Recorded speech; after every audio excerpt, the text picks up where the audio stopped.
चलने को वो उन्हें पार ले जाते हैं। नमस्कार, प्रणाम सभी को। जैसा कि आप सबको ज्ञात है, चौधरी देवीलाल विश्वविद्यालय के प्रांगण में आज एक विस्तार व्याख्यान का आयोजन किया गया है। इस टैगोर विस्तार व्याख्यान सभागार में हमारे मुख्य अतिथि हमारे बीच में पधार चुके हैं Shri Narendra Pal ji Bhardwaj, advocate, Punjab and Haryana high court Chandigarh से। तालियां बजाकर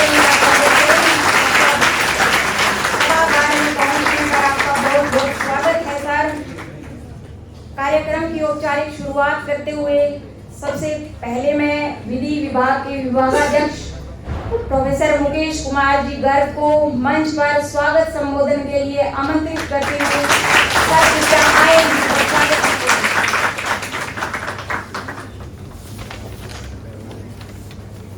Good morning, everybody. It's my great pleasure to welcome all present here. I would like to extend warm welcome to our distinguished guest, Shri Narendra Palji Bhardwaj. He is an eminent lawyer and is running a law firm at Jirakpur. He is practicing with his team at Punjab and Haryana High Court, Shimla High Court, District and Consumer Courts. His presence is really an honor for our department. Today he will deliver a lecture on the topic Law and the Society. His expertise, knowledge, experience, insight in the field of law would surely be beneficial to the academic enrichment and practical knowledge of all of us. Once again, I would like to welcome Shri Narendra Palji Bhardwaj, and without waiting any more time, please.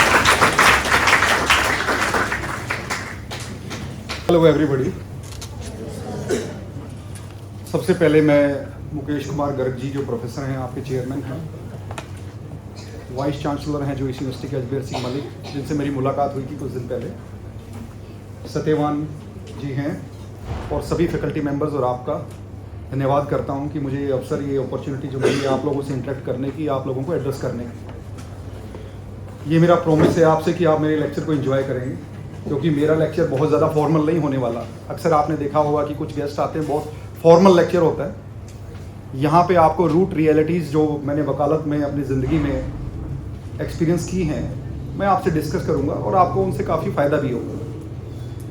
और last में आप मुझसे कुछ questions भी पूछ सकते हैं, उनके जवाब भी मैं आपको दूंगा। देखिए, सबसे पहले जब हम एक वकील को अपने इमेज बनाते हैं, कि एक एडवोकेट की इमेज बनाते हैं, वैसे तो आप जो लोग लॉ कर रहे हैं सभी वकील नहीं बनेंगे, कुछ लोग जॉब में चले जाएंगे, कुछ प्रोफेशनल्स बनेंगे, हो सकता है कुछ इस फील्ड में काम ही ना करें, बिजनेस में चले जाएं, क्योंकि अल्टीमेटली हर कोई तो एडवोकेट नहीं बनता है। हमारे साथ भी जितने बच्चों ने लॉ किया था सभी इसी लाइन में नहीं आए। प्रेफरेंसेस भी होती हैं, चॉइसेस भी होती हैं, भाग्य भी होता है। जब हम एक एडवोकेट के बारे में सोचते हैं तो सबसे पहली चीज़ मैं आपको बता दूं, सबसे पहली चीज़ आती है दिमाग में, रिसर्च। एक एडवोकेट रिसर्चर होता है। जैसे समंदर में सभी नदियां मिलती हैं ना, अब लॉ में जब 3 ईयर लॉ या 5 ईयर लॉ जब आप करेंगे तो ऐसा तो है नहीं कि आप वर्ल्ड की सारी किताबें पढ़ लेंगे, सारे लॉज पढ़ लेंगे। आपको एक मेथड सिखाया जाता है लॉ पढ़ने का, और बेसिक एक legal bent of mind develop किया जाता है। ये जो मैंने शब्द बोला, लीगल बेंट ऑफ माइंड, बहुत ही इंपॉर्टेंट शब्द है। अब जैसे एक एग्जांपल मैं दूं, किसी व्यक्ति ने लॉ किया और वो जॉब में चला गया और आफ्टर 20-30 ईयर्स वो कहता है कि मैं प्रैक्टिस करूंगा, तो आप समझते हैं लीगल बेंट ऑफ माइंड जो लॉ करते करते डेवलप हुआ था वो जीरो हो चुका होगा।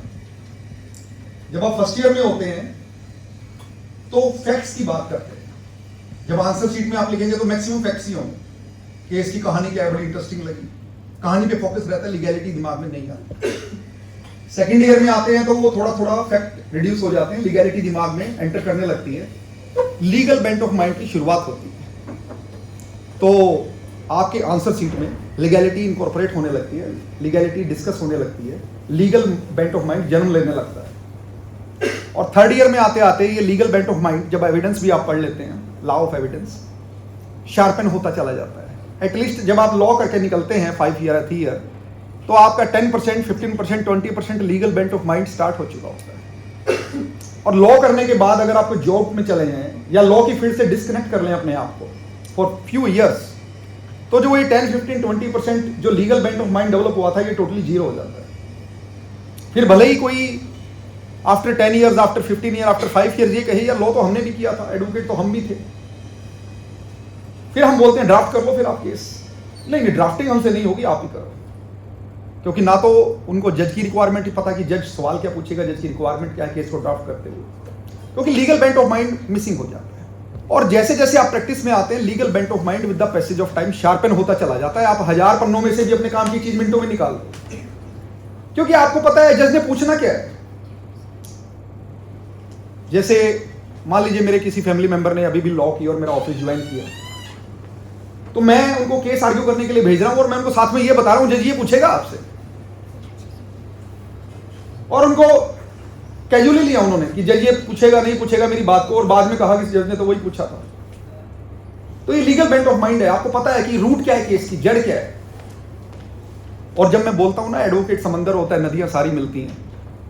अच्छा एक चीज सोच के देखिए कैसा लगेगा, एक एडवोकेट गिटार बजाता है, एक एडवोकेट ज्योतिष को जानता है, एस्ट्रोलॉजी जानता है, एक एडवोकेट ने दरगाह का केस क्या कुरान पढ़ी है, एक एडवोकेट को मल्टीपल फील्ड का नॉलेज है, उसने मेडिकल कभी नहीं पढ़ा लेकिन मेडिकल ज्यूरिस्प्रूडेंस में उसकी कमांड है, उसको पता है कि ये डेथ हुई है, सीजीआर से डेथ हुई है, काज ऑफ रीजन क्या है, पोस्टमार्टम रिपोर्ट क्या है, सारा एनालिसिस है उसके पास।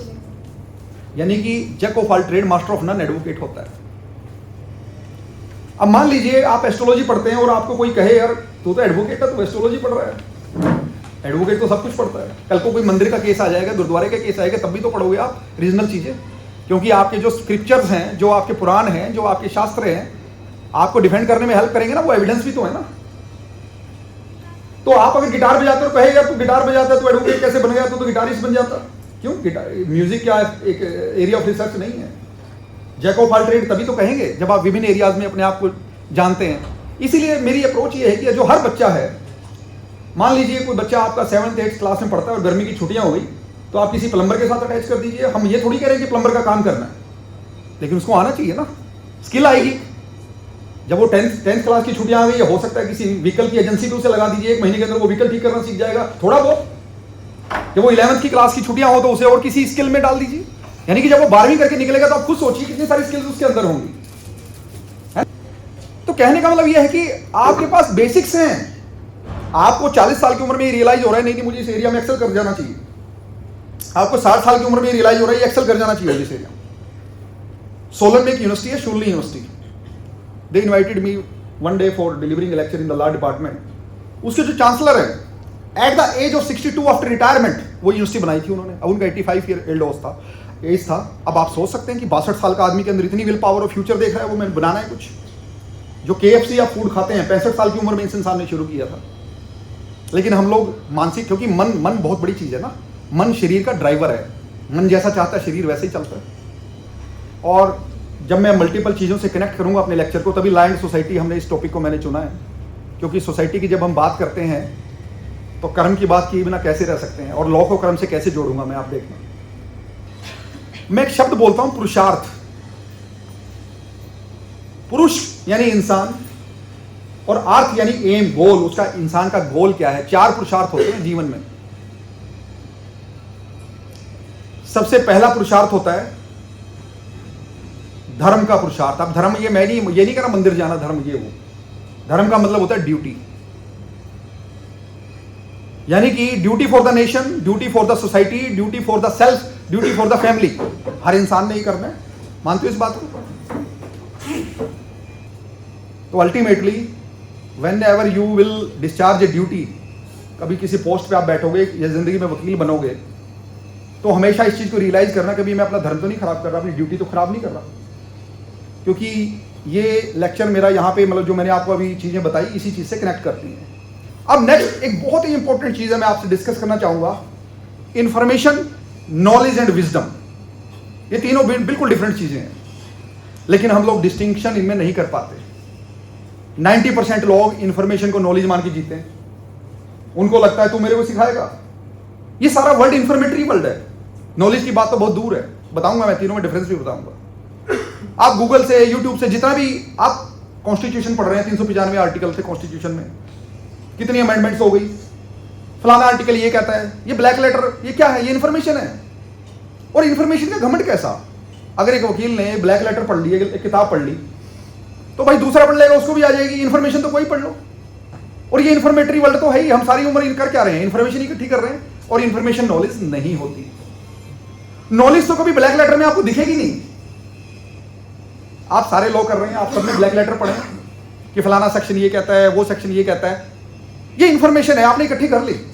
अब जैसे जब आप रिट पढ़ेंगे कॉन्स्टिट्यूशन में आर्टिकल 226, तो आप जब प्रैक्टिस में जाओगे तो आपको जनरल लॉ ये है कि अगर अल्टरनेटिव रेमेडी अवेलेबल है अपील की, किसी और चीज की, तो रिट मेंटेनेबल नहीं है। लेकिन जब आप डिटेल में जाओगे तो क्या खूबसूरती है कि रिट ऑफ सर्चियोरी में तो अल्टरनेटिव रेमेडी के बावजूद डायरेक्ट जा सकते हैं supreme court, high court, supreme court. लेकिन 3 कंडीशंस हैं कि प्रिंसिपल ऑफ नेचुरल जस्टिस की वायलेशन हुई हो, जिस अथॉरिटी ने ऑर्डर पास किया वो इनकॉम्पिटेंट हो, या ज्यूरिसडिक्शन ना हो। लेकिन मैंडामस में ऐसा नहीं है। और जो ये रूल ऑफ अल्टरनेटिव रेमेडी है, संविधान में कहीं भी नहीं लिखा। संविधान नहीं कहता इस बात को कि अल्टरनेटिव रेमेडी है तो रिट में नहीं जा सकते। ये जब लॉ इवॉल्व हुआ सुप्रीम कोर्ट की जजमेंट के थ्रू, ये तब आया है। अब ये जो रूल ऑफ अल्टरनेटिव रेमेडी है, it is not a rule of law, it is a rule of convenience. Court ने खुद इवॉल्व किया अपने लिए कि हर कोई आदमी डायरेक्ट कोर्ट उठ के आएगा तो भैया निचले क्या करेंगे, कोर्ट तो भर जाएगा लिटिगेशन से। पहले आप नीचे की अपील एक्सरसाइज कर लो, रिवीजन कर लो जो नीचे के अधिकारियों के पास पावर्स हैं, फिर आना हमारे पास। अब ये जो स्पेशल एस्पेक्ट है कि कब कब हम डायरेक्ट हाई कोर्ट जा सकते हैं, हमने रिटे फाइल किया, रिलीफ दिलवाया। और हमने उन जजों के, क्योंकि जब आपके पास जजमेंट्स होती हैं, जब आपके पास मटेरियल होता है, तो जज को बाउंड करते हो, आप पकड़ाते हो कि लीजिए जजमेंट लीजिए, आप अपना इन जजमेंट को बेस बनाइए अपना ऑर्डर लिखते हुए। वो बात अलग है कोई जजमेंट आपको लेने से मना कर दे, या आपसे जजमेंट लेके मेंशन ही ना करे, क्लेवरनेस कर जाए, वो तो अपना धर्म खराब कर लिया ना, फिर वो एक सिचुएशन डिफरेंट है। लेकिन अगर आप Madras high court, Delhi high court, Bombay high court देखो, कलकत्ता हाई कोर्ट देखो, यहाँ के जजेस सबसे ज्यादा काम करते हैं। और आप देखिए, ये जज, ऐसा सुना है हमने कि वहां पे अगर जजमेंट दी जाए तो बड़े प्यार से लेते हैं, ताकि हमें जजमेंट लिखने में मजा आए, नॉलेज बढ़े हमारी भी, दीजिए वकील साहब। लेकिन बहुत सारे कोर्ट्स में, डिस्ट्रिक्ट कोर्ट्स में भी हम ये देख रहे हैं, आप जजमेंट देके आते हैं लेकिन वो मेंशन नहीं होती, बड़ा दुख होता है बाद में। फिर हमें लगता है जजमेंट साथ ही एनक्लोज कर दो, फिर जज बोलते हैं नहीं जजमेंट एनक्लोज नहीं हो सकती, क्योंकि ड्राफ्टिंग में सिर्फ फैक्ट होते हैं, एनेक्सर्स होते हैं, और ये जजमेंट्स नहीं, जजमेंट तो लो है, ऐसे भी दिया जा सकता है।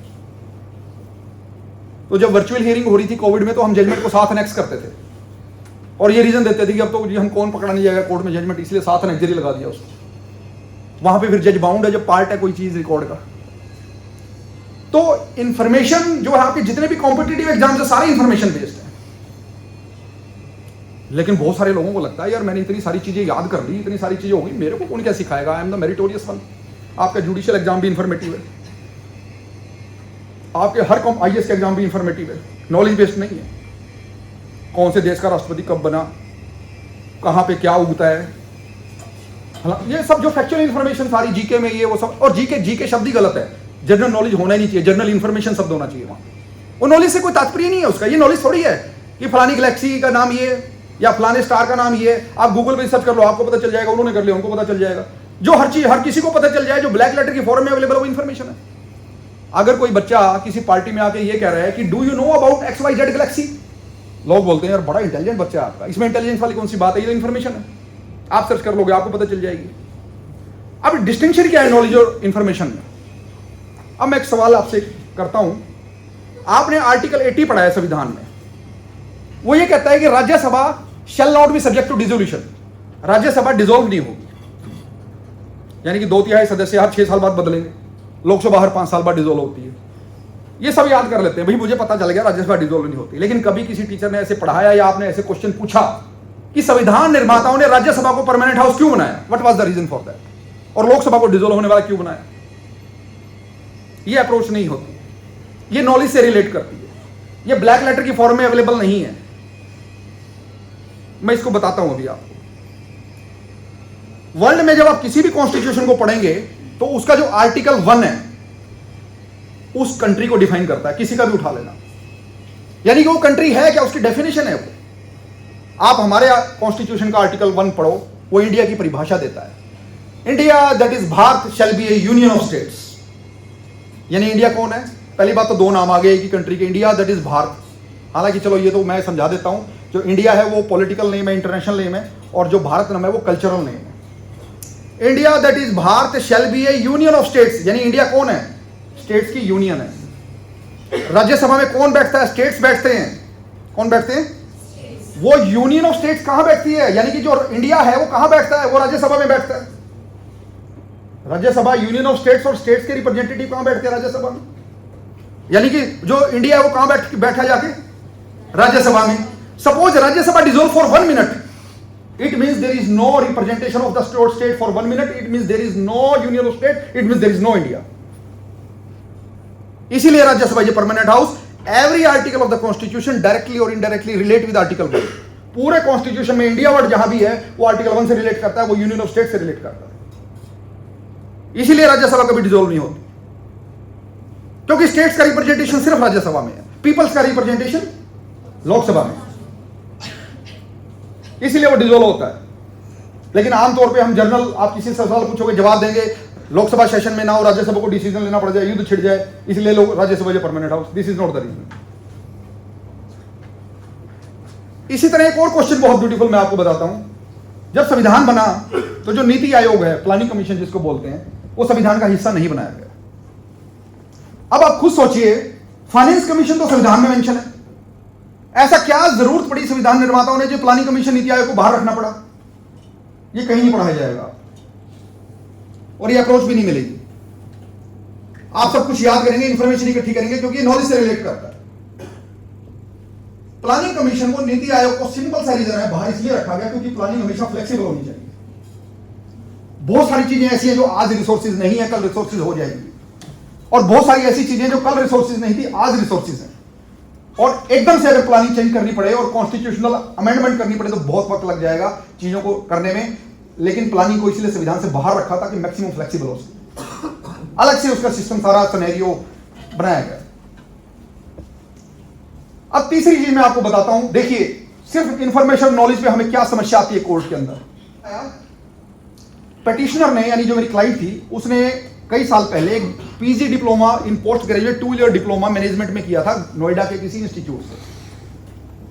वो institute AICTE, all India council of technical education से अप्रूव था, और उसको सर्टिफिकेट ऑफ इक्विवेलेंसी दिया हुआ था AIU ने, एसोसिएशन ऑफ इंडियन यूनिवर्सिटीज। यानी कि AIU एक बॉडी है, सोसाइटी है under society registration act.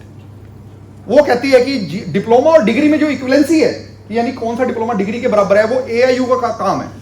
Ministry of human resource ने उसको पावर दी हुई है इंडिया में। यानी कि यूनिवर्सिटी डिसाइड नहीं करेगी कि हमारी डिग्री उससे डिप्लोमा की इक्विवेलेंट है या नहीं है, या वो डिप्लोमा हमारी यूनिवर्सिटी के, वो AIU है। तो उस क्लाइंट ने कुरुक्षेत्र यूनिवर्सिटी का PhD में एडमिशन के लिए ऑन द बेसिस कि मेरा डिप्लोमा MBA की इक्विवेलेंट है, एंट्रेंस दिया और टॉप किया, सेकंड रैंक आया। उसको एडमिशन नहीं दिया गया। It was a deliberate attempt. वो सबको पता होता, अधिकारियों को पता होता कितने सालों से डील कर रहे होते हैं। इवन डीन थे जो फैकल्टी के, उस समय उन्होंने ये भी कहा कि एडमिशन ऐसे ही नहीं मिलते, समथिंग माइट बी रीजन। मैं उस पर नहीं जाता क्या रीजन था। तो वो मेरे पास आए, I drafted a case, I filed in the court. अब जज कहता है कि UGC का रिप्लाई आने दो पहले। मैंने कहा सर UGC का इसमें कोई रोल नहीं है, क्योंकि रीजन यूनिवर्सिटी ने ये लिख दिया कि आपका डिप्लोमा इक्विवेलेंट नहीं है हमारी MBA की डिग्री के, और ये आपका institute is not approved by UGC। अब एक बात बताइए, ये सोल इंस्टीट्यूट बोलते हैं ऐसे इंस्टीट्यूट को जो हम सिर्फ डिप्लोमा के काम करवाते हैं। UGC का डिप्लोमा और सर्टिफिकेट से कोई लेना देना नहीं होता। UGC डिग्री कराती है, सेक्शन 22 पढ़ लेना आप UGC एक्ट का। कोई भी यूनिवर्सिटी इवन अगर कोई सर्टिफिकेट कोर्स रन कर रही है ना, UGC का कोई लेना देना नहीं है। डिप्लोमा रन कर रही है, UGC का कोई UGC कन्फाइंड है सिर्फ डिग्री तक। डिप्लोमे और डिग्री या तो सेल्फ फाइनेंस मिलेंगे बाय द यूनिवर्सिटी, या AICTE या अदर कोई बॉडी है रिकॉग्नाइज्ड कॉम्पिटेंट, उससे एफिलिएटेड मिलेंगे। UGC का इंटरफेरेंस नहीं होता, जज को पता ही नहीं था। मैं बार बार कह रहा हूं कि आप मेरे एडमिशन के ऑर्डर कर दीजिए, UGC has no role into it. कहता let them appear first, let them file reply first. UGC ने भी यही बात कह दी जी, AIU कॉम्पिटेंट है, इक्विवेलेंसी हमारा काम नहीं है, ना यूनिवर्सिटी का काम है। कोविड का टाइम था ये। उसके बाद मैंने मल्टीपल टाइम इस केस में एप्लीकेशन लगाई प्री पोमेंट की, मेरा केस पहले सुना जाए। उसके बाद जिन जज साहब के लगा उनकी 6 महीने बाद रिटायरमेंट थी, तो वो डेटे डाल रहे थे, वो ज्यादा मेहनत कर ही नहीं रहे थे। मेरी 4 बार एप्लीकेशन प्री पोमेंट की, उसमें डिसमिस हुई, सिर्फ एक लाइन लिख के नो ग्राउंड फॉर प्री पोनिंग, जबकि ग्राउंड थे, सब कुछ था, एजुकेशन मैटर था, प्रायोरिटी पे डील करना चाहिए था। वो मैटर चलते चलते आज 2-2.5 साल हो गए हैं और अब हाई कोर्ट में मैं ये कह रहा हूँ जज को कि grant me compensation and university पे 10 लाख रुपए कॉस्ट इंपोज करो। सुप्रीम कोर्ट की एक जजमेंट निकाली है मैंने एमबीबीएस के एडमिशन पे, सेम इसी तरह से, where is the fault of the university, क्योंकि degree to degree equivalent university करेगी डिसाइड, लेकिन डिप्लोमा से डिग्री एआईयू करेगी। और केरला हाई कोर्ट की जजमेंट है एग्जैक्ट आइडेंटिकल इशू पे मेरे पास। तो अगर आपके प्रिजाइडिंग ऑफिसर को, आपके जज को, या तो वो सीखने चाहते हो कि मुझे सिखाइए वकील साहब, या उनको सेल्फ नॉलेज है, तो डिस्पोजल बहुत फास्ट हो जाता है केसेस का, ज्यादा मेहनत करनी नहीं पड़ती। तो नॉलेज आपको समझ में आई, इंफॉर्मेशन आपको समझ में आई। तीसरी बात मैं करता हूं विजडम। जब आपको इंफॉर्मेशन होती है ना तो आप बहुत वेग बोलते हैं, क्योंकि बहुत सारी इंफॉर्मेशन है, डायरेक्शन तो होती नहीं इंफॉर्मेशन की। जब आपको नॉलेज होती है तो आप टू द पॉइंट बोलते हैं, और जब आपको विजडम होती है ना आप बोलते ही नहीं, आप हाईएस्ट लेवल ऑफ एनर्जी को अचीव कर जाते हैं। लोग भले ही आपको मूर्ख कहें, लेकिन आप मूर्ख नहीं, आप समझदार होते हो। दुनिया के जितने भी साइंटिस्ट हैं वो विजडम की स्टेज पे गए हैं। विजडम का डायरेक्ट संबंध जुपिटर से। आपको पता है, मैं जो किसी इंसान को देखता हूं ना, मेरे माइंड में आता है इसमें वीनस का फ्लेवर है या जुपिटर का फ्लेवर है। अगर जुपिटर का ज्ञानवान है तो जुपिटर का फ्लेवर है, सच्चाई का साथ दे रहा है जुपिटर का फ्लेवर है, धर्म की बात कर रहा है, ड्यूटी की बात कर रहा है, ईमानदारी की बात कर रहा है, ऑनेस्टी की बात कर रहा है, मेहनत की बात कर रहा है, और कहीं ना कहीं ज्ञान की बात कर रहा है, ज्ञान से जुड़ने की बात कर रहा है, तो जुपिटर का फ्लेवर है। और खाली पैसे की बात कर रहा है, पैसा कैसे कमाया जाए, मींस तरीका कोई भी हो, I hook and crook, I need money, वो सारा का सारा वीनस का फ्लेवर है। तो मैं अब कुछ और एक्सपीरियंस आपसे शेयर करता हूं। आप इंजॉय तो कर रहे हैं ना मेरी चीजों को? अब एक चीज देखिए आप, ब्यूटीफुल, एक क्रिमिनल लॉ है, एक सिविल लॉ है, सारी दुनिया इसी में समाई हुई है। हालांकि बहुत सारे लोग बोलते हैं service law, taxation law, branches है ये, सिविल लॉ की ब्रांचेज हो सकती है टैक्सेशन। क्रिमिनल लॉ एक कंपार्टमेंट है, जैसे ट्रेन के 10 डब्बे हैं, उन डब्बों में एक डब्बा क्रिमिनल है, 9 डब्बे सिविल है। क्रिमिनल का बहुत छोटा एरिया है, दायरा है, और क्राइम सोसाइटी में सिविल ज्यादा है। Everything is civil in the society, सब कुछ सिविल है। आपके बर्थ सर्टिफिकेट जब जारी किया जाता है, registrar of birth and death issue करता है, वो भी एक सिविल लॉ में ही। आपका डेथ सर्टिफिकेट जारी करता है registrar of birth and death, वो भी सिविल लॉ में।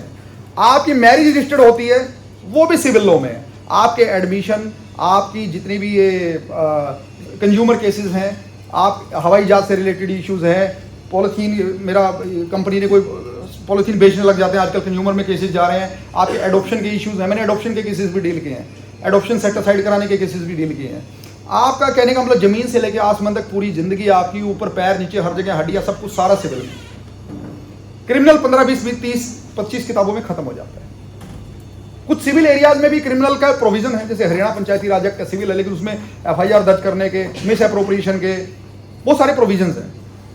और एडवोकेट एक्ट 1961 ये कहता है कि आप अपने विजिटिंग कार्ड पे ये नहीं लिख सकते कि आप स्पेशलाइज्ड हैं क्रिमिनल के एडवोकेट, आप स्पेशलाइज्ड हैं सर्विस ला के।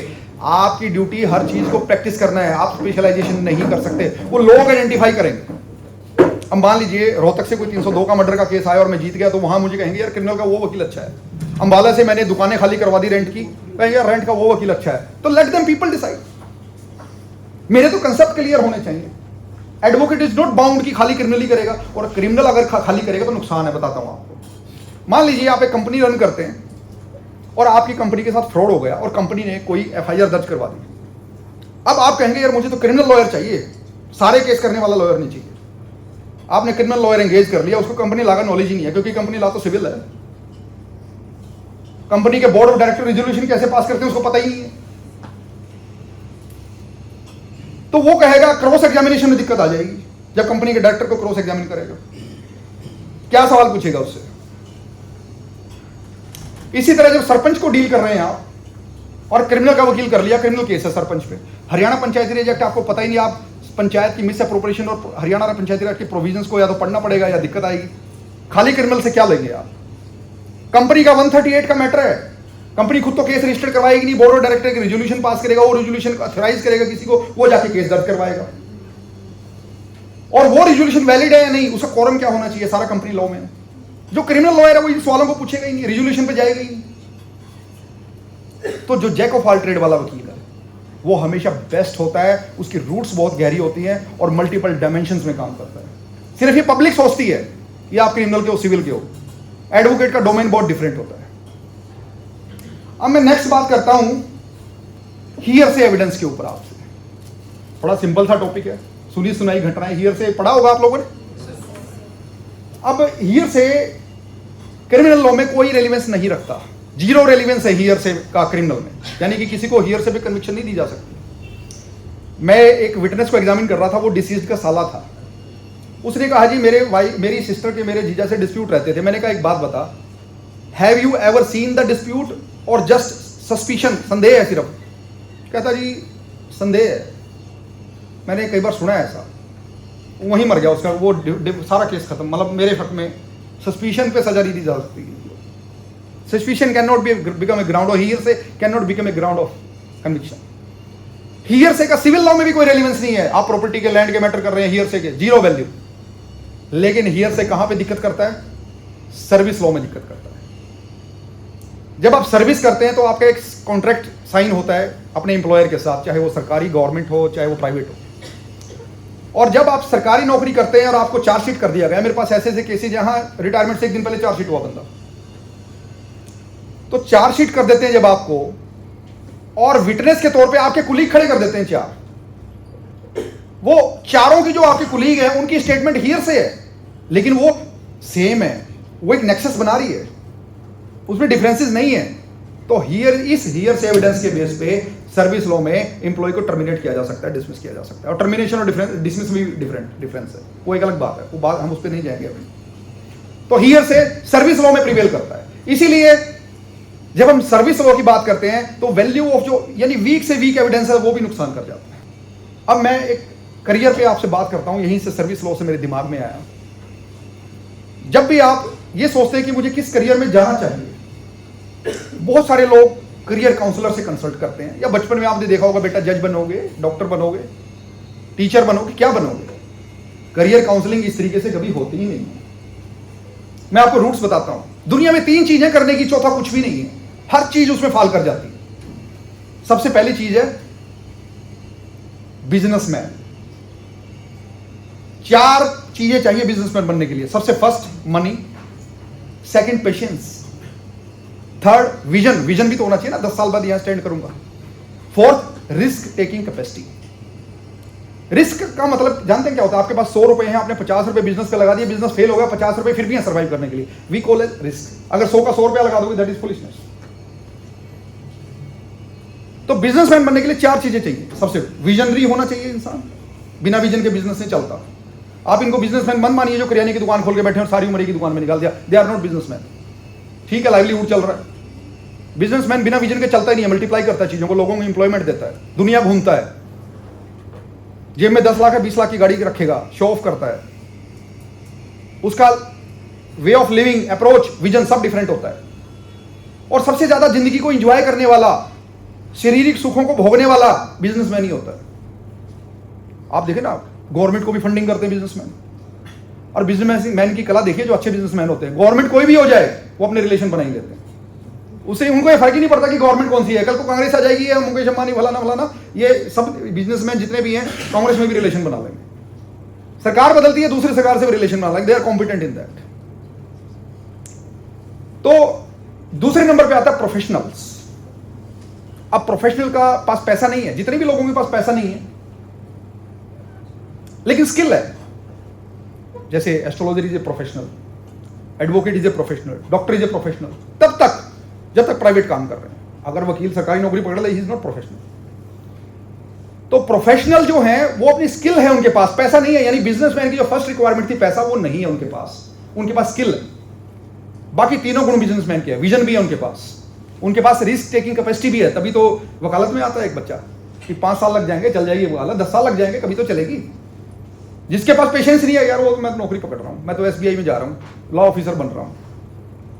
लेकिन 10-15 साल के बाद वो जो लॉ ऑफिसर था वो कहता है यार तू ही अच्छा रहेगा, वकालत में चला गया, युवा आज अच्छे स्टैंड किया हुआ है, हम तो वहीं रह गए। तो प्रोफेशनल के पास विजन भी है, पेशेंस भी है, रिस्क टेकिंग कैपेसिटी भी है। सिर्फ पैसा नहीं था, लेकिन पैसा with the passage of time आता है। और जब प्रोफेशनल के पास पैसा आता है वो भी बिजनेसमैन बन जाता है, इन्वेस्ट करना स्टार्ट कर देता है, रेंटल इनकम या अदर एरियाज में, या कॉलेजेस खोल लिए, कोई और प्राइवेट यूनिवर्सिटी खोल लिया, कुछ भी। थर्ड नंबर पे आता है एम्प्लॉय। अब एम्प्लॉय के पास, जब ज्यादातर लोग जो एम्प्लॉय बनते हैं उनके पास शुरू में वही बिजनेसमैन के वाला पैसा नहीं होता, उनके पास विजन भी नहीं होता, छोटी अप्रोच होती है कि चलो सेफ लाइफ है, सैलरी आ रही है। गवर्नमेंट जॉब में 3 स्टेजेस हैं, 3 प्रमोशन मैक्सिमम मिलता है एक एम्प्लॉय को पूरी लाइफ में, कहीं कहीं 4 होता होगा, 3 नॉर्मली मिलता है, या एसीपी अश्योर्ड करियर प्रोग्रेशन मिल जाते हैं जहां प्रमोशन चैनल नहीं है। तो उनका विजन लिमिटेड है कि कोई फॉरेन टूर मिल जाएगा, इंक्रीमेंट मिल जाएंगे, बोनस मिल जाएगा, प्राइवेट कंपनी फॉरेन टूर दे देगी। एम्प्लॉय का विजन भी नहीं है। विजन किसका होता है? विजन एम्प्लॉयर का होता है। हर व्यक्ति अपने एम्प्लॉयर के विजन में फैसिलिटेट करता है जो एम्प्लॉय है। अब कोई सरकार का एम्प्लॉय है तो विजन तो सरकार का है ना। अब सरकार कौन है? काउंसिल ऑफ मिनिस्टर है। अब काउंसिल ऑफ मिनिस्टर डिसाइड करती है कि भैया हमें फलाने कॉलेज खोलने हैं, फलानी पॉलिसी बनानी है, आईएएस बना के लेके आओ। आईएएस कौन है? एम्प्लॉय है स्टेट का। विजन किसका था? काउंसिल ऑफ मिनिस्टर का था। करना क्या स्टेट के लिए? उसको फैसिलिटेट किसने किया? आईएएस ने किया, एम्प्लॉयज ने किया। पॉलिसी किसने बनाई? उन्होंने बनाई। रिस्क भी नहीं लेता एम्प्लॉय, वो डरता है। दिक्कत क्या है? मान लीजिए हस्बैंड वाइफ का डिस्प्यूट होगा, 498 की एफआईआर होगी, लो भाई बंदा सस्पेंड, अरेस्ट हो गया। पड़ोस में कोई झगड़ा हो रहा है, गली में झगड़ा हो रहा है, एम्प्लॉय नहीं जाता झगड़े में, पता है कि मेरा नाम अगर एफआईआर में आएगा तो मेरी सस्पेंशन तय है। वो बड़ी सिक्योर्ड लाइफ जीता है, घुट घुट के जीता है। नहीं, फिर वो संस्कारों की बात आती है। हमारी तो मेहनत की कमाई है, हम ऐसे नहीं करते, हम वैसे नहीं करते, हम अपने बच्चों को लड़ना नहीं सिखाते। लेकिन जो प्रोफेशनल है, बिजनेसमैन, वो गली में आ जाएंगे, बताओ भाई क्या बात है? क्योंकि उन पे एफआईआर कराने वाला भी सोचेगा यार तो खुद वही क्या कराऊं, फिर अपना केस तो खुद ही लड़ लेगा, मेरे खिलाफ और मानहानि का ठोक देगा 2-4 केस। तो जो फ्रीडम है वो बिजनेसमैन में और प्रोफेशनल में है, और दुनिया का हर एरिया इन तीनों में समा जाता है। अगर वकील भी सरकारी नौकरी में चला जाए तो वो प्रोफेशनल नहीं रहा, वो एम्प्लॉय में आ जाता है। इसी तरह डॉक्टर भी अगर हॉस्पिटल में सरकारी नौकरी में चला जाए तो प्रोफेशनल नहीं रहा, वो एम्प्लॉयमेंट में आ जाता है। इवन पॉलिटिक्स की बात करें, स्पोर्ट्स की बात करें, वो भी इन प्रोफेशनल, बिजनेसमैन और इन तीनों कैटेगरी में ही कहीं ना कहीं फॉल करते हैं किसी ना किसी तरीके से। चौथी कैटेगरी दुनिया में होती ही नहीं है। तो इसीलिए हमारा सवाल यह होना चाहिए कि बेटा प्रोफेशनल बनोगे, बिजनेसमैन बनोगे या एम्प्लॉय बनोगे? ये नहीं होना चाहिए कि बेटा डॉक्टर बनोगे, डॉक्टर तो एम्प्लॉय भी है, डॉक्टर प्रोफेशनल भी है। और हर व्यक्ति हर चीज नहीं बन सकता, ऐसा थोड़ी है कि सभी को बिजनेसमैन बना दो। हर व्यक्ति का इंटेंट है। और जब हम इंटेंट की बात करते हैं ना, जब गीता कहती है कर्म करो फल की इच्छा मत करो, वो पता किस कर्म की कहती है? वो उस कर्म की कहती है जिसके पीछे इंटेंट होता है, इंटेंशन। अब आपकी गाड़ी से कुत्ता मरना ये तय है, ये घटना तय थी, लेकिन आपने कुत्ते पे गाड़ी चढ़ा दी, ये तय नहीं था, वो आपकी इंटेंट है। इसीलिए जब क्रिमिनल लॉ पढ़ते हैं मिंजरिया आता है, इंटेंशन आती है। वैसे सजा नहीं होती, मिंजरिया प्रूव करनी पड़ती है। एक केस हमारे पास क्रिमिनल का बड़ा इंटरेस्टिंग आया, 302 का, मैं आपको बताऊं। हमने आर्ग्यू किया कि प्रोसिक्यूशन मोटिव प्रूव ही नहीं कर पाई। जज कहता है मोटिव तो मरने वाले के साथ ही चला गया। वो तो हर केस में चला जाता है, जितने भी मर्डर हो रहे हैं सब जगह जा रहा है, but it is the duty bounded to prove the motive. Motive को लिंक ही नहीं कर पाए, कारण ऑफ डेथ। और डॉक्टर का स्टेटमेंट है कि जो स्पिंडल वाउंड है, जो घाव हुआ है तलवार से, वो तलवार से हो ही नहीं सकता, स्पिंडल वाउंड वो नाइफ से हो सकता है। जज कहता है ये फोरेंसिक एक्सपर्ट थोड़ी है, मैं नहीं मानता, इसकी लाइफ की सजा दे दी 302। एक ट्रेंड चला हुआ है डिस्ट्रिक्ट कोर्ट्स में ना कि हम तो कन्विक्शन दे देंगे, आप हाई कोर्ट से करा लो भाई। हम विजडम मांगते हैं। विजडम क्या है? विजडम जुपिटेरियन फ्लेवर, यानी कि ऐसा आदमी जिसके अंदर थिंकिंग अप्रोच हो, जो थिंकर है। अब एक छोटा सा एक्सपीरियंस सुनाता हूं आपको। अंबाला में एक मेरे क्लाइंट का डोमेस्टिक वायलेंस का केस चल रहा है। अब वहां पे उस केस में जज हफ्ते हफ्ते की डेट लगा रहा है, और उस जज ने डोमेस्टिक वायलेंस की प्रोसीडिंग्स में डिस्टेंट रिलेटिव को भी समन कर दिया, बुआ को कर दिया, कजन को कर दिया। आजकल पूरी फैमिली को इम्प्लीकेट कर देती हैं लड़कियां।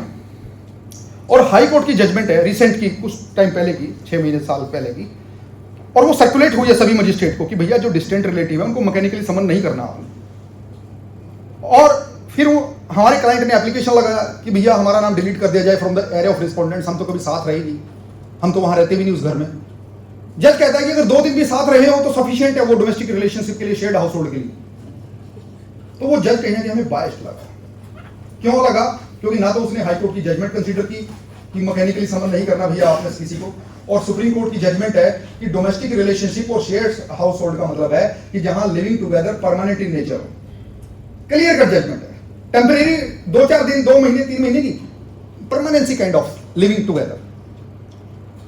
तो मैंने अपने क्लाइंट को सलाह दिया, आप डिस्ट्रिक्ट कोर्ट में किसी एडवोकेट को एंगेज करके ट्रांसफर एप्लीकेशन लगवाइए। कहता वो तो मना कर गए, डिस्ट्रिक्ट कोर्ट के एडवोकेट कहते हैं कि इस जज के अगर हम ट्रांसफर के लिए लगाएंगे तो हमें इस जज की कोर्ट पेश होना पड़ता है, हमारा नुकसान कर देगा फिर अदर केसेस। मैंने कहा चलो मैं लगा देता हूँ। हमने एप्लीकेशन तैयार करके जज के लगा दी। अब जज साहब मुझे कह रहे हैं करो आर्ग्यू। मैंने कहा कि सर ऐसा है, उस कोर्ट पे मेरे क्लाइंट का फेथ नहीं है। वो फेथ इसलिए नहीं है क्योंकि जो रिक्वायर्ड विजडम होनी चाहिए एक जज में वो मिसिंग है। क्या था कैसे? मैंने कहा ये जजमेंट है, हमें देने की भी जरूरत नहीं है क्योंकि इसमें लिखा है it should be circulated to all the जजेस of the magistrate of the Punjab and Haryana. ख्याल नहीं रखा और मेरे क्लाइंट को डिस्टेंट रिलेटिव होते हुए भी समन कर दिया। कहते आप अपील डाल लो। मैंने कहा वो तो मैं डाल ही लूंगा, लेकिन यहाँ कोर्ट्स के जो जजेस हैं वो एज ए क्लर्क काम करे, that is not accepted at all. Wisdom is expected from them. वो तो मैं कर ही लूंगा, वो तो हर आदमी करता है, लेकिन इग्नोर करना लॉ को, जजमेंट्स को इग्नोर करना और डेंट पहुंचाना, और मेरे केस में हफ्ते हफ्ते की डेट और अदर केसेस में 3-3 महीने की 2-2 साल से चल रहे, रिप्लाई भी नहीं आया। तो biasness is there, I am not satisfied with that जज, और मेरा क्लाइंट का फेथ नहीं है। फिर मैंने जज को थोड़ा सा पॉलिश भी किया। मैंने कहा कि देखिए वो जज हो सकता है एकेडमिकली बहुत अच्छे हों, उनकी इंटीग्रिटी बहुत अच्छी हो, उनका सोसाइटी में रिस्पेक्ट बहुत अच्छा हो, लेकिन मेरे केस में अच्छे नहीं। अगर वो हाई कोर्ट की जजमेंट को फॉलो करते, सुप्रीम कोर्ट की जजमेंट को फॉलो करते, तो शायद मेरा ट्रस्ट बना रहता। मुझे pillar to pillar to door ऐसे भागना पड़ेगा, अपील डालूंगा, रिवीजन डालूंगा। This is a citizen should not suffer like that due to lapse of the knowledge of the जज। चलिए वो एक अलग बात थी, उस केस में क्या हुआ और उन्होंने क्या अप्रोच रखी और बाद में क्या, दैट इज सेपरेट। तो दैट इज एक्सपेक्टेड। कहने का मतलब एक थिंकर अप्रोच होनी चाहिए जज की, कि मेरे द्वारा लिखे गए फैसलों का समाज पे असर क्या होगा, इंपैक्ट क्या होगा। मैं हियर्स एविडेंस पे आपको बताया था मैंने। अब मैं आपको प्रिविलेज्ड कम्युनिकेशन के ऊपर बड़ा इंटरेस्टिंग चीजें बताता हूँ। हियर्स एविडेंस पे एक चीज और सुनाता हूँ मैं आपको, सुनिए आप पहले, बड़ा इंटरेस्टिंग है, यू विल एंजॉय दैट। समझेंगे आज आपको हियर्स एविडेंस का महत्व क्या है। ये अखबार की जो मीडिया की कटिंग्स हैं, कोर्ट में एज ए मतलब एविडेंस एडमिसिबल नहीं होती। कारण बता सकते हैं एनीबडी? इनकी एविडेंशियरी वैल्यू नहीं है कोर्ट में, मीडिया रिपोर्ट्स की, चाहे वो ऑडियो फॉर्म में हो, चाहे वो न्यूज़पेपर कटिंग की फॉर्म में हो। मैं बताता हूँ, हम एक एग्जांपल लेते हैं, उससे बहुत अच्छे से समझ में आएगा। जैसे एक कॉलेज है आपका, उसमें 10-20 क्लासरूम्स हैं, और किसी एक रूम में एक बच्चा नाइफ से दूसरे बच्चे का मर्डर कर देता है। Only few of the student have seen the occurrence, होते हुए देखा, and few of the students know motive behind the murder. Only 2, 3, 4 और 10-12 लोगों ने देखा मर्डर होते हुए। जब वो मर्डर हुआ, ह्यू एंड क्राई हुआ, सारे भागने लगे, ब्लीडिंग वहां स्टार्ट हो गई। अब जो वहां बच्चे थे वो भागे, और जो बाहर के सेक्शंस के थे, अदर सेक्शन के फैकल्टी थे, स्टूडेंट थे, वहां पे आना शुरू हो गए। यानी कि जो प्रिंसिपल विटनेसेस थे, क्वालिटी विटनेसेस थे, दे हैव गॉन। जिन्होंने मर्डर होते हुए देखा और जिनको मोटिव पता था, they are not present there, they have gone somewhere. अब वहां पे जो लोग आ रहे हैं, secondary witness, tertiary witness, quality of witness reduce हो गई। अब आधे घंटे बाद पुलिस आती है, डेड बॉडी को लेकर चली जाती है हॉस्पिटल फॉर पोस्टमार्टम। अब वहां पे डेड बॉडी भी नहीं है, अब वहां पे ब्लडिंग है, सिर्फ ब्लड स्ट्रेन्स पड़े हैं, और फिर भी पब्लिक आ रही है देखने के लिए। और फिर 1 घंटे बाद मीडिया पहुंच रहा है। मीडिया को पता ही नहीं है कि क्वालिटी ऑफ विटनेस क्या है। मीडिया किसी के भी मुंह पे माइक लगा के पूछ रहा है, भाई साहब हुआ क्या था, और फिर कहानियां बन रही हैं, कहानियां, स्टोरी, फैक्ट ट्विस्ट हो रहे हैं, और वो पब्लिश हो रहा है।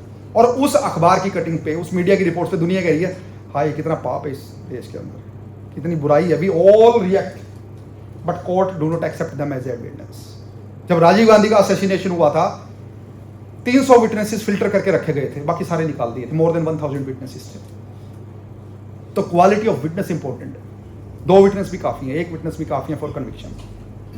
अब एक प्रिविलेज्ड कम्युनिकेशन की बात करते हैं एविडेंस पे जब हम आते हैं। ये बड़ा इंटरेस्टिंग है, यू विल एंजॉय लिसनिंग। आपको ये कंसेप्ट कभी क्लियर ही नहीं होगा अदरवाइज, देखने में सिंपल लगेगा। अब जैसे हस्बैंड वाइफ का रिलेशन है, एडवोकेट क्लाइंट का रिलेशन है, ये प्रिविलेज्ड कम्युनिकेशन है। प्रिविलेज का मतलब हस्बैंड वाइफ में जो बातचीत है, यानी कि हस्बैंड ने जो इंफॉर्मेशन वाइफ को दिया, या वाइफ ने जो इंफॉर्मेशन हस्बैंड को दिया, और जो क्लाइंट ने अपने एडवोकेट को इंफॉर्मेशन दिया, वो कोर्ट में एज ए एविडेंस काम नहीं करेगा। कितना इंटरेस्टिंग है। लेकिन इसकी बारीकियां आपको अभी पता चलेगी। ये सिंपल है, ये तो एक सिंपल कंसेप्ट है, आप भी पढ़ लोगे, ब्लैक लेटर में है। अब एक एग्जांपल देता हूं आपको। हस्बैंड ने मर्डर किया, सोसाइटी थे, 4-5 टावर थे सोसाइटी में, रात का समय था, स्ट्रीट लाइट थी, कुछ चांदनी रात थी, विजिबल था। अब हस्बैंड चौथे पांचवें फ्लोर से मर्डर करके पाइप से नीचे उतर रहा है, उसके बैग टंगा हुआ पीछे, वेपन दिखाई दे रहा है, ब्लीडिंग दिखाई दे रही है, किस कलर के कपड़े पहने हैं, वो कैसे उतर रहा है, वो सारा वाइफ को विंडो से विजिबल हो रहा है। वो घर पहुंचा, वाइफ को डिस्क्लोज किया, यार I have committed murder, this was the reason, he disclose everything. After few years, few month, husband wife के रिलेशन खराब हो गए। वाइफ कहती है I will become a witness against you. She appear in the court. अब आप कहेंगे ये तो प्रिविलेज कम्युनिकेशन है, ये तो एक्सेप्टेबल होना ही नहीं चाहिए। अब यह डिफरेंस बताता हूं। जो वाइफ ने विंडो से देखा, that was not a communication between husband and wife, that will be admissible. What husband have told to the wife, that will not become evidence. तो वकील का काम है छलनी लेके छानना क्रॉस एग्जामिनेशन के टाइम पे कि मुझे क्या निकलवाना है वाइफ से। तो this is one of the skill. ये डिस्टिंक्शन है प्रिविलेज कम्युनिकेशन की। तो अब मैं आपको दरगाह से रिलेटेड एक केस मैंने डील किया था 2012 में। मैं संगरूर भी जाता था उस केस में। पहली बार मेरे पास वो केस आया दरगाह का। एंड कोई भी नया एरिया जब आपके पास भी आएगा तो आप लाइफ टाइम रिसर्च करेंगे, इसलिए वकील हमेशा एक स्टूडेंट रहता है। रिसर्च तो पार्ट एंड पार्सल है लाइफ का, पर रिसर्च एक बार होगी। कई केस तो हम 3 महीने तक फाइल नहीं कर पाते, कई बार 2 महीने तक फाइल नहीं कर पाते, 1 महीने तक फाइल नहीं कर, क्योंकि रिसर्च ही चलती रहती है। रिसर्च के बाद ड्राफ्टिंग होती है। और कोई क्लाइंट अगर हमें ये कहे ना मंडे तक फाइल कर दो, हमें बड़ी प्रॉब्लम आती है, क्योंकि एडवोकेट को अपना कन्वीनियंस देखना है। रिसर्च 10 दिन में हो, 5 दिन में हो, महीने में हो, बेस्ट ड्राफ्टिंग होगी तभी तो डलेगा। फिर अदर केसेस भी होते हैं, कुछ बहुत ज्यादा इंपॉर्टेंस के भी होते हैं। तो मेरे पास जब दरगाह का केस आया तो मेरे माइंड में क्वेश्चन आया कि दरगाह एग्जिस्टेंस में आई कैसे, इसका इतिहास क्या है। अगर किसी मुस्लिम परिवार से कोई बहुत ही अच्छा इंसान है जो मुस्लिम रिलीजन की, पंथ की फिलॉसफी को प्रोफेस करता था, अच्छे नेक नियति के काम करता था, मैरिड था, इररिस्पेक्टिव ऑफ दैट, अगर उसकी डेथ हो जाती थी तो उसको घर के आंगन में, घर के आसपास, अपनी फील्ड में कहीं ना कहीं उसकी एक समाधि बना दी जाती, दैट वी कॉल एज दरगाह। जैसे कि पितर बनाए जाते हैं हिंदुओं में। हमारे घर में जब भी कोई अच्छा काम होता है तो जाते हैं पितरों पे। ऐसे ही वो परिवार के लोग उस दरगाह पे ब्लेसिंग के लिए जाते थे, अपने पितरों की, अपने पूर्वजों की, जो दबा हुआ। दरगाह में होती है जियारत। जियारत का मतलब होता है घूम के आना। मस्जिद में होती है इबादत। कुरान कहती है कि जो प्रेयर ऑफ अल्लाह है वो सिर्फ मस्जिद में होगी, दरगाह पे कभी नहीं होगी। प्रेयर का अल्लाह से दरगाह का कोई ताल्लुकात नहीं है, क्योंकि वहां इंडिविजुअल है। कुरान कहती है अल्लाह की प्रेयर हो सकती है और अल्लाह कोई इंडिविजुअल नहीं है। इसीलिए मक्का मदीना भी दरगाह है, वहां भी जियारत है। जियारत का होता है घूम के आना, फॉर द ब्लेसिंग्स। तो ये जो दरगाह है, जब भी आप किसी दरगाह पे जाएं, जो दरगाह का ट्रस्टी है, कई बार तो परिवार का ही मेंबर होता है ट्रस्टी, आल औलाद बोलते हैं, औलाद ही जिसकी ट्रस्टी हो, खून ही जिसका ट्रस्टी हो। तो आल औलाद जो ट्रस्टी है या जो व्यक्ति वहां पे ट्रस्टी है, आप उससे ये कहिए कि भैया ये जो दबा हुआ है बंदा दरगाह के अंदर, आप इसका जो पेडिग्री का रिकॉर्ड है, ये किस परिवार से संबंध रखता था, वो मुझे अवेलेबल करवा दीजिए। अगर वो जेन्युइन फॉर्म में है, क्योंकि जो केस मैंने लड़ा था उसमें रिकॉर्ड अरबी और फारसी में था, स्टेट मलेरकोटला रियासत का, attested by state Malerkotla at that time, सारा पेडिग्री था। वो नाना साइड से चैनल चला रहा था, दे मेंटेन्ड एवरीथिंग, तो दैट वाज ए जेन्युइन दरगाह। अगर पेडिग्री है उस दरगाह की और वो ट्रस्टी उस आदमी को उस परिवार से कनेक्ट कर पा रहा है, तो वो जेन्युइन दरगाह, अदरवाइज नहीं। This is the simple concept. और दरगाह कैन नेवर बी शिफ्टेड, मस्जिद कैन बी शिफ्टेड, क्योंकि मस्जिद में कोई दबा हुआ नहीं है। दरगाह में वो बना हुआ है, उनका परिवार के सदस्य को दबाया गया, that can never be shifted. मस्जिद कैन बी शिफ्टेड।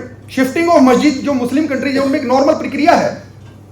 कोई हाईवे बनाना है, मस्जिद आगे तो शिफ्ट करते हैं, लेकिन हमारे हिंदुस्तान में बहुत बड़ा इसको प्रॉब्लम क्रिएट कर दिया जाता है। क्योंकि मस्जिद जो है, जैसे किचन एक खाना बनाने का स्थान है, लाइब्रेरी एक पढ़ने का स्थान है, मस्जिद अल्लाह की इबादत करने का स्थान है, nothing beyond that. Kitchen can be shifted, library can be shifted, Dargah can be shifted, क्योंकि वहां कोई प्राण प्रतिष्ठा नहीं है, वहां कोई रूट नहीं है कि किसी ने जन्म लिया हो। And this argument was not done in the apex court when the case of Babri मस्जिद वाज आर्ग्यूड। वो आर्टिकल 142 में जो सुप्रीम पावर है सुप्रीम कोर्ट के पास कि कैन डू एनीथिंग, उसमें एक जस्ट एक समझौते के तौर पे डिसाइड कर दिया गया। और एस्ट्रोलॉजी पे भी मैं आपको बताता हूँ, के.एन. राव हैं, भारत सरकार के ऑडिट डिपार्टमेंट से रिटायर हैं। जब वो 12 वर्ष के थे, उन्होंने अपनी माँ ने उनको एस्ट्रोलॉजी के गुण सिखाने शुरू किए थे, और one of the renowned astrologer हैं। सन 2000 के आसपास उससे पहले कुछ संस्कृत विश्वविद्यालयों में एस्ट्रोलॉजी को एज ए सब्जेक्ट पढ़ाया जाने लगा, तो कुछ स्यूडो साइंटिस्ट या स्यूडो माइंड सेट के कुछ लोग थे जिन्होंने मद्रास हाईकोर्ट में रिट डाल दी इसके अगेंस्ट, दैट वाज डिसमिस्ड। उसके बाद वो साइंटिस्ट सुप्रीम कोर्ट आया एसएलपी में, शांति भूषण वकील थे उनके, ये आर्टिकल है गूगल पे अवेलेबल है, उन्होंने एसएलपी डाली, अब अपोजिट साइड से कोई था नहीं, वो एडमिट हो गई। तो आफ्टर फ्यू ईयर जब वो सुनवाई पे आई तो K. N.. Rao defended that in that writ petition and argued very well and discussed every literature of the astrology and that SLP was dismissed. तो अभी उन लोगों पे तमाचा है जो कहते हैं I don't believe in astrology, फिर सुप्रीम कोर्ट से ऊपर क्या है? वो व्यक्ति सुप्रीम कोर्ट से ऊपर तो नहीं हो सकता ना, कॉन्स्टिट्यूशन का जो डेमोक्रेटिक सेटअप है हमारे कंट्री का। तो वही कंसेप्ट आ गया, आई बिलीव तो जो मर्जी कर लीजिए आप, बिलीव तो 10/10 500 होते हैं, कर लो बिलीव। आई नो और I believe there is a difference. तो अब आपके कुछ क्वेश्चंस हैं, they are welcomed, I will answer that, चाहे वो एस्ट्रोलॉजिकल पॉइंट ऑफ व्यू से चाहे लीगल पॉइंट ऑफ व्यू से हो। सर आपने सर 3 इसमें बांट दिया, जैसे बिजनेसमैन, एम्प्लॉई एंड यस और सर हाँ प्रोफेशनल। प्रोफेशनल्स। सो सर जो सिविल सर्वेंट होते हैं, जजेस होते हैं सर, वो एम्प्लॉई होते हैं सर, क्या इनका विजन ही होता है फिर? नहीं, मैं बताता हूँ। एक्चुअली एम्प्लॉयर कौन है, सबसे पहले तो ये देखिए, जुडिशरी का एम्प्लॉयर कौन है, क्योंकि हाई कोर्ट के जज एम्प्लॉय की डेफिनेशन में नहीं आते और हाई कोर्ट ही एम्प्लॉयर है इनका, क्योंकि वही रिक्रूटमेंट करता है, वही सर्विस रूल इनकी सस्पेंशन, इनकी टर्मिनेशन हाई कोर्ट के अंडर है। और हाई कोर्ट के जज एम्प्लॉई नहीं होते, वो कॉन्स्टिट्यूशनल पोस्ट है, संवैधानिक पोस्ट है, जैसे गवर्नर की होती है। तो इसीलिए वो एलिवेशन है, इसीलिए हम उसको ये नहीं कहते कि भर्ती हो गया, या कोई टेस्ट नहीं है हाई कोर्ट के लिए। हाई कोर्ट के लिए पर्सनैलिटी मैटर करती है। वो ठीक है कि कोई व्यक्ति जज बना योग्य था नहीं था, वो एक अलग डोमेन है, हम अभी डिस्कस नहीं करेंगे। लेकिन इस कंसेप्ट को बनाया इस पर्पज के लिए था कि जो व्यक्ति एक पर्टिकुलर माइंडसेट्स के लेवल से ऊपर उठ के बातें करते हैं, जिनका सोचने का स्तर बहुत गहरा है, जिनकी लेखनी में ताकत है और जिनकी लेखनी समाज के लिए कुछ ला सकती है, जिनकी जजमेंटें समाज में परिवर्तन ला सकती है, ऐसे लोगों को डायरेक्ट एलिवेट किया जाए। लीडरशिप हो जिन लोगों के अंदर, सबऑर्डिनेशन ना हो।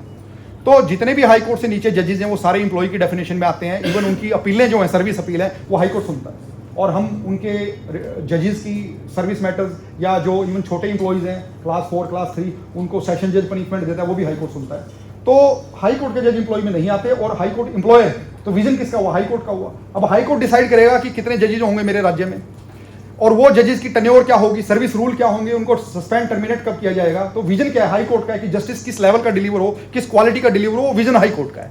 तो हाई कोर्ट का जो चीफ जस्टिस है वो बहुत मायने रखता है। अब चीफ जस्टिस अगर विजनरी है तो सारी जुडिशरी विजनरी है, चीफ जस्टिस अगर विजनरी नहीं है तो सारी जुडिशरी विजनरी नहीं है।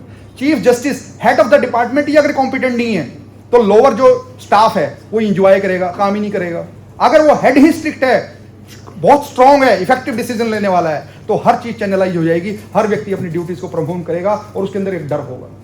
तो head of the institution main चीज है। अभी जैसे सुप्रीम कोर्ट के chief justice of India Chandrachud है, उनका 11 नवंबर जन्म है, स्कॉर्पियो है, और 11 नवंबर बोर्न, 1 से 15 नवंबर जितने भी लोग पैदा होते हैं 90% आपको इफेक्टिव पर्सनैलिटीज मिलेंगे, डीप जाने वाले मिलेंगे, थिंकर मिलेंगे, ऑथर मिलेंगे, एनालिटिकल माइंड मिलेंगे, बाल की खाल उतारने वाले मिलेंगे।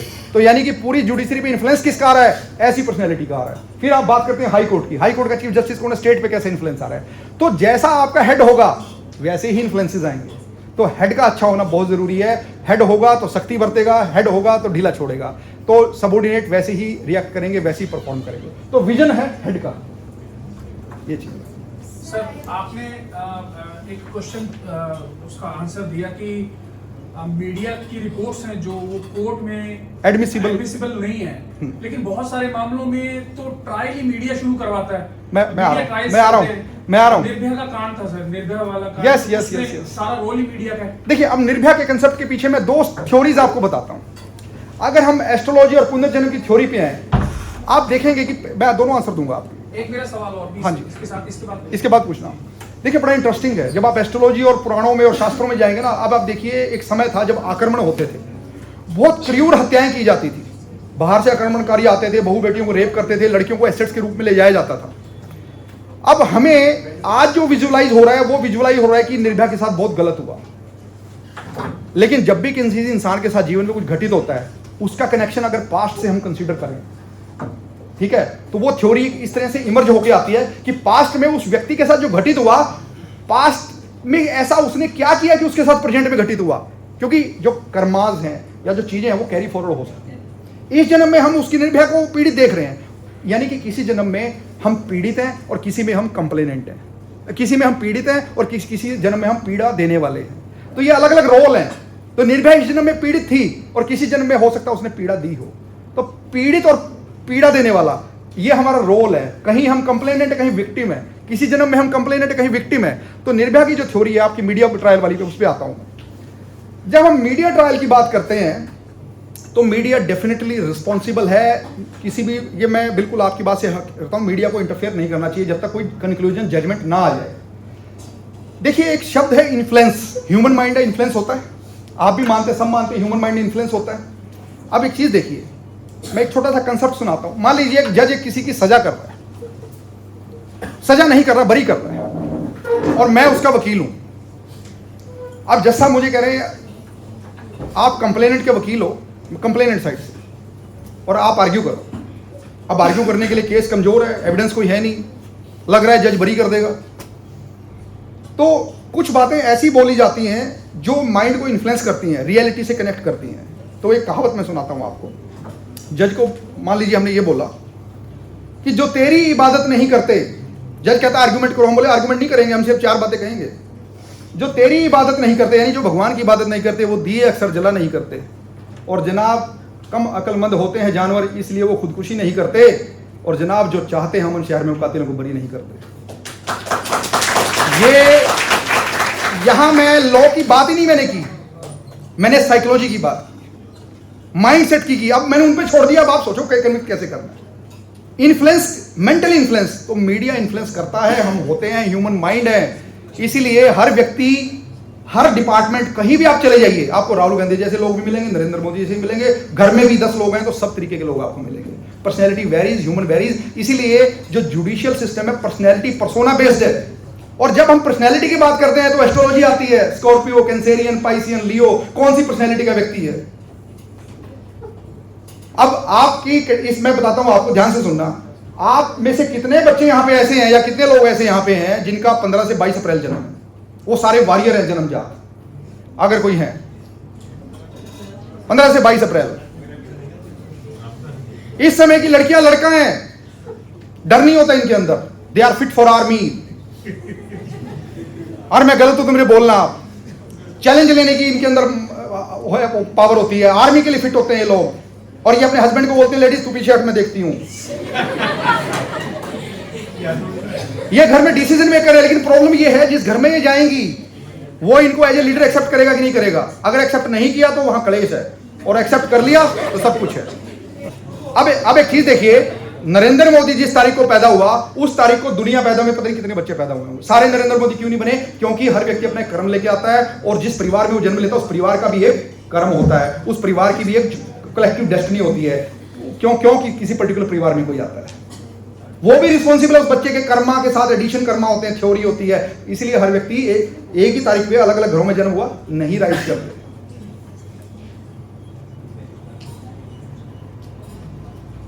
तो मल्टीपल चीजें। नेक्स्ट क्वेश्चन सर, आंसर मिला आपको आपके क्वेश्चन का? थोड़ा सा मिला। तो नेक्स्ट क्या इसमें क्या रह गया? हाँ, उसमें ये आपने जो ये मेंशन किया कि मेरा क्वेश्चन ये था कि क्या मीडिया ट्रायल जो होता है वो उसके बेस पे कई बार ये नहीं आपको लगता है कि हाँ जस्टिस होना चाहिए, जल्दी डिले हो रहा है सिस्टम, तो फास्ट ट्रैक कोर्ट बनती है, उन मामलों में भी तो जल्दी डिसीजन आते हैं अगर मीडिया प्रेशर ना हो। डिले के मतलब सर इसमें क्या है सर, हम इसको फोर्थ पिलर क्यों बोलते हैं डेमोक्रेसी? यस, इसका रीजन यही है ना कि जिसको आवाज नहीं मिल रही या जिसका कहीं सुनी नहीं जा रही। बहुत सारे एडवोकेट्स ऐसे होते हैं, वो आके मीडिया के सामने अपना दुख रोते हैं। अभी जजेस ने प्रेस कॉन्फ्रेंस की सर, ठीक है, परसों सीजीआई प्रेस कॉन्फ्रेंस कर रहे थे, एएनआई से बात कर रहे थे, तो वो अपना जो दुख है वो जब उनकी जहां सुनी जानी चाहिए वो सुनी नहीं जा रही, तो वो मीडिया के सामने आता। तो ये होता है ना कि फोर्थ पिलर है, तो वो अपना रोल प्ले। एक बार आपका आंसर अभी आगे बढ़ता हूं। हम ना अक्सर कोर्ट में ये बोलते हैं जस्टिस डिलेड, जस्टिस डिनाइड, लेकिन मैंने अपनी लाइफ में कई बार क्या होते देखा पता है? एक जज ना छोटी छोटी डेट दे रहा है और हमारे पास वो डॉक्यूमेंट कलेक्ट नहीं हो पा रहे। हमने जो रिप्लाई फाइल करना है उसके लिए हमें थोड़ी रिसर्च चाहिए, हम कर नहीं पा रहे, और जज उसको जल्दी डिसाइड करना चाह रहा है। हम फिर पता क्या सोचते हैं, जस्टिस हरिड जस्टिस बरीड। ऐसी भी इंस्टेंसेस हमने अपनी लाइफ में देखे हैं। फिर हमें लगता है जस्टिस डिलेड सही है, मतलब हमारे माइंड में ये चीजें आ जाती हैं। और जहाँ तक मैं आपकी बताता हूँ, डिसीजन लेट हो रहे हैं, डिसाइड कम हो रहे हैं, उसके पीछे ना एक रीज़न नहीं, मल्टीपल रीज़न है। एक तो मैं आपको बता रहा हूँ, लॉ कॉलेजेस ना बहुत सारे खुल रहे हैं, और लॉ कॉलेजेस खुलते कैसे, मैं आपको कंसेप्ट बताता हूँ। वहाँ पे आपका लीगल बैकग्राउंड कहाँ से कैसी आ रही है। जो बार काउंसिल ऑफ इंडिया है, उसकी जो स्टेज है लॉ कॉलेज खुलने के, बहुत लेट स्टेज पे उसकी इन्वॉल्वमेंट आती है। जब किसी ने लॉ कॉलेज खोलना है तो स्टेट गवर्नमेंट सबसे पहले एनओसी देती है। फिर जब स्टेट ने एनओसी दे दी, यूनिवर्सिटी कहती है ठीक है एनओसी ले, एफिलिएशन ले लो, यूनिवर्सिटी एफिलिएशन दे देती है। फिर बार काउंसिल ऑफ इंडिया आती है जो सिलेबस के रिगार्डिंग बात करती है। यानी कि बार काउंसिल के पास कॉलेजेस को कंट्रोल करने की पावर ज्यादा नहीं है। जो बार काउंसिल गवर्निंग बॉडी है लॉ की, तो इस वजह से कॉलेज खुलने पे कंट्रोल नहीं है बार काउंसिल का। एडवोकेट्स की बहुत ज्यादा संख्या बढ़ती जा रही है, और कई एडवोकेट तो ये भी कहते मिले हैं, यार हुड्डा है ना जो Haryana urban development authority, 5% quota है, कम से कम एडवोकेट बन गए वो 5% तो मिलेगा, कोई अलॉटमेंट होगी। विजन ही कुछ और है। तो quality of education one of the reason. Second, मान लीजिए मैंने क्रिमिनल प्रैक्टिस की अपनी लाइफ में मैक्सिमम, और मैं जज बन गया और मुझे डिसाइड करने के लिए दे दिया सिविल के मैटर्स, तो मैं वहां बैठ के लर्न कर रहा हूं और मुझे डिस्पोजल में प्रॉब्लम आ रही है। मैं दिन में जहां 100 केस क्रिमिनल के सुन सकता था, सिविल के 20 केस सुन पा रहा हूं। तो जिस एडवोकेट का जो एक्सपीरियंस रहा है, जो एक्सपर्टाइज रही है, उसको उसी रोस्टर में बिठाओ, और सारी उम्र उसी में रखो। लेकिन यहां वही एडवोकेट कभी कभी टैक्स के मैटर में भी बिठाया जा रहा है, कभी कंपनी मैटर में भी बिठाया जा रहा है, इन लर्निंग एज ए जज। तो जज ठीक है लर्न करें, क्योंकि लर्निंग करने के लिए बहुत कुछ है, वो एंडलेस है। लेकिन यहां आपकी एक्सपर्टाइज है, तो आप वहां बैठेंगे तो फास्ट डिसीजन आएंगे। फिर कॉलेजियम सिस्टम में जो सिलेक्ट होके आते हैं सभी लोग, वो कितने मेरिटोरियस हैं कितने नहीं है, वो एक अलग एरिया है, हम उसको डिस्कस नहीं करेंगे। तो there are multiple reason for the delayed. और कई बार मैंने ये भी आपको बताया कि जस्टिस हरिड जस्टिस बरीड का कंसेप्ट भी हमने देखा है, तो वो भी कहीं ना कहीं जस्टिफिएबल होता देखा है। ये सारी चीजें हमने फेस की हैं। Thank you very much. हाँ, जो आपने निर्भया केस में बताया था जी, हाँ, कि उसने पिछले जन्म में कुछ किया होगा, वो एक माइथोलॉजी से है। हाँ, तो और जो कोर्ट इस चीज को मानते हैं जब पिछले नहीं जन्म नहीं में नहीं, किया होगा? कोर्ट हर उस चीज देखिए, कोर्ट हर उस चीज को मानता है जो एविडेंस की फॉर्म में लाया जाए। ठीक है, अगर हम देखिए कोर्ट इस चीज को मान लेगा कि पुनर्जन्म में कुछ किया होगा, लेकिन क्या किया होगा वो नहीं मिलता है ना। मैं अपनी एक चीज कह के बात खत्म करता हूं, लास्ट एक लाइन, मेरा लास्ट लाइन जो है, बड़ा एक लाइन में सब कुछ है। एक व्यक्ति होता है डिक्टेटर, एक होता है रिवोल्यूशनरी। पर्सनैलिटी सेम है, मानना उस रिवोल्यूशनरी ने भी नहीं है, डिक्टेटर ने भी नहीं है, लेकिन काम करने का ढंग अलग है। डिक्टेटर किसी की सुनता नहीं है, वो माइंड अप्लाई नहीं करता, वो कहता है मुझे करना है तो करना है। रिवोल्यूशनरी दिमाग से चलता है कि अभी सभी समय नहीं है, we should wait for some time. तो this is the only difference. तो दिस इज द डिफरेंस। तो थैंक यू वेरी मच। हमसे सुना इसको, और सर ने जो विधि और समाज की बात को इंटरलिंक किया एक तरीके से, वो बहुत ही मतलब इस तरीके की जो मल्टी डिसिप्लिनरी पर्सनैलिटी होती हैं वो बहुत कम होती हैं। क्योंकि फॉर्मल लेक्चर अगर ये होता तो इसमें किसी तरीके का इंटरेस्ट क्रिएट नहीं होता, लेकिन सर ने इसमें इतना अच्छा इंटरेस्ट क्रिएट किया और सभी को हमें कुछ सीखने को मिला इससे, हमें भी मिला एज ए फैकल्टी मेंबर कि बहुत सारी चीजें होती हैं इसमें, एस्ट्रोलॉजी है, बहुत सारी चीजें मैटर करती हैं। तो सर का बहुत बहुत धन्यवाद, और सर की फैमिली का भी धन्यवाद, उन्होंने भी हमारे साथ। इसके बाद विश्वविद्यालय के कुलपति अजमेर सिंह मलिक जी का भी मैं धन्यवाद करना चाहूंगा, क्योंकि उन्होंने इस तरीके के व्याख्यान आयोजन करने के लिए हमारे विभाग को इस तरीके की फैसिलिटेट किया। उसके बाद मैं विभागाध्यक्ष प्रोफेसर मुकेश सर का भी धन्यवाद करना चाहूंगा, क्योंकि उन्होंने जब से वो चेयरमैन बने हैं तो सभी फैकल्टी मेंबर्स को और सभी टीचर्स को और जितने भी स्टूडेंट्स हैं सबके बीच में कोऑर्डिनेशन बनाने का काम किया, और बड़ी पॉजिटिविटी से वो काम कर रहे हैं विभाग में। इसके साथ ही मैं धन्यवाद करना चाहूंगा प्रोफेसर सत्यवान दलाल जी का, जो डिपार्टमेंट ऑफ एडमिनिस्ट्रेशन के चेयरमैन हैं और डीन सोशल साइंस भी हैं। सर ने भी हमारे कार्यक्रम में सहयोग किया और समय दिया व्यस्त कार्यक्रम से, तो इन सब का मैं धन्यवाद करता हूँ। साथ में मेरे जो कलीग्स हैं, मेल और फीमेल टीचर्स हैं, उनका भी मैं धन्यवाद करता हूँ। उन्होंने भी ध्यान पूर्वक इस लेक्चर को सुना और आशा करता हूँ कि वो इससे बहुत कुछ सीखे होंगे। और लास्ट में हमारे जो विद्यार्थी हैं जिनके लिए हमने इस व्याख्यान का आयोजन करवाया एक्सटेंस लेक्चर का, उन्होंने इस व्याख्यान के माध्यम से वो जिंदगी में बहुत सारी चीजें सीखेंगे।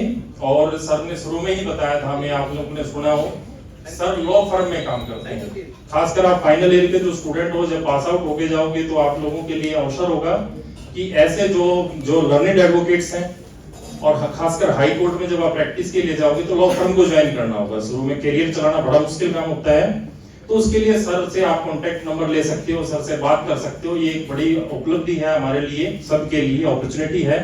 और इस सफल आयोजन के लिए सभी का जो यहाँ पे सभागार में उपस्थित है, मैं उन सब का तहे दिल से धन्यवाद करता हूँ।